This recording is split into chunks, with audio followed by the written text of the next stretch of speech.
Hi guys, welcome back to our channel How Logical. Today in this video I am going to show you how to sign up to Bitstamp. To do so, follow some simple steps with me. First of all, go to your browser and your default search engine. Then search Bitstamp.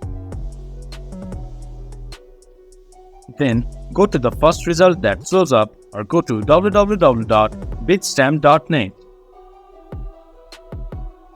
Once the page has been loaded up, go to Login from the top right corner. Then again, go to Register from the top right corner. Then enter your first name. Then enter your email.